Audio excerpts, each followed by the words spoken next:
वेतनभोगी या सैलरीड वर्ग के लोग को बस यही अपेक्षा रहती है कि इस बार के बजट में नई टैक्स रिजीम में क्या बदलाव हुआ है।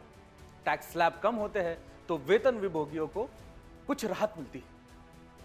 इस बार टैक्स रिजीम में क्या बदलाव किए गए हैं, महिलाओं को क्या मिला है इस बजट में, युवाओं की उम्मीदों पर कितना खरा उतरा है ये बजट, आइए आपको पूरा विश्लेषण समझाते हैं।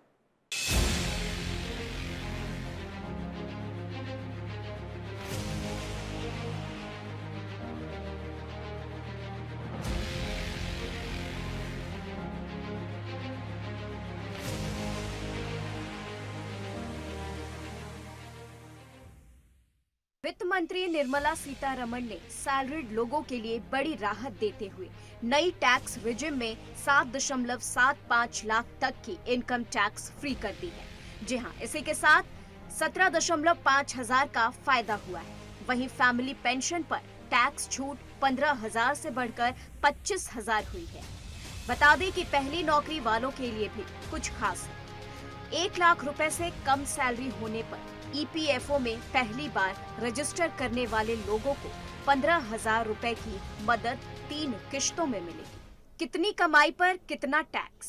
3 लाख से 7 लाख 5%, 7 लाख 1 से 10 लाख 10%, 10 लाख 1 से 12 लाख 15%, 12 लाख 1 से 15 लाख 20%, 15 लाख से अधिक 30%। चलिए अब जान लीजिए कि बजट में क्या क्या सस्ता हुआ है।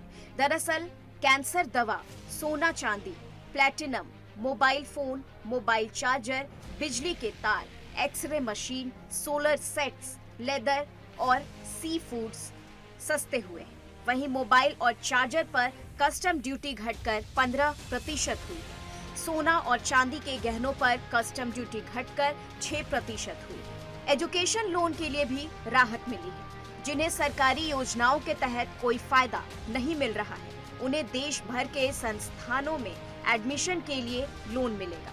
लोन का 3% तक पैसा सरकार देगी। इसके लिए ई वाउचर आएगा जो हर साल 1 लाख स्टूडेंट्स को मिलेंगे। युवाओं के भविष्य के लिए मुद्रा लोन की रकम 10 लाख से बढ़ाकर 20 लाख रुपए की गई।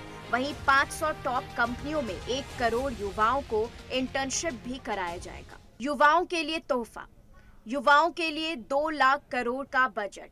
देश के टॉप कंपनियों में युवाओं को ट्रेनिंग, 11 लाख युवाओं को दी जाएगी ट्रेनिंग। 12 महीने तक इंटर्नशिप कर सकेंगे युवा। इंटर्नशिप के दौरान 5,000 रुपए मासिक भत्ता। 1.48 लाख करोड़ शिक्षा और रोजगार के लिए खर्च होगा। 5 साल में 4.1 करोड़ युवाओं को मिलेगा रोजगार। मुद्रा लोन की लिमिट 10 लाख से बढ़ाकर 20 लाख की गई। सीतारमण ने बजट 2024 में महिलाओं और लड़कियों को लाभ पहुंचाने वाली योजनाओं के लिए 3 लाख करोड़ रुपए का प्रावधान भी घोषित किया है।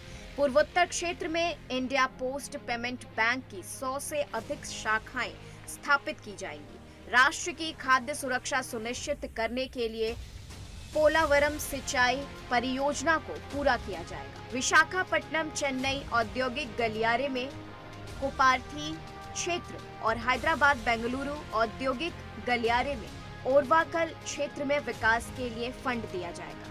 वहीं इस बजट पर प्रधानमंत्री नरेंद्र मोदी ने केंद्रीय बजट पर कहा कि देश को विकास की नई ऊंचाई पर ले जाने वाले इस महत्वपूर्ण बजट के लिए मैं देशवासियों को बधाई देता हूँ।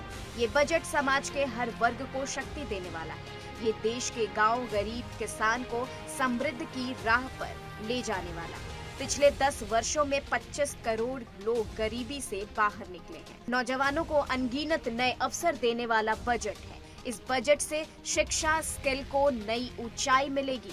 ये मध्यम वर्ग को नई ताकत देने वाला बजट है।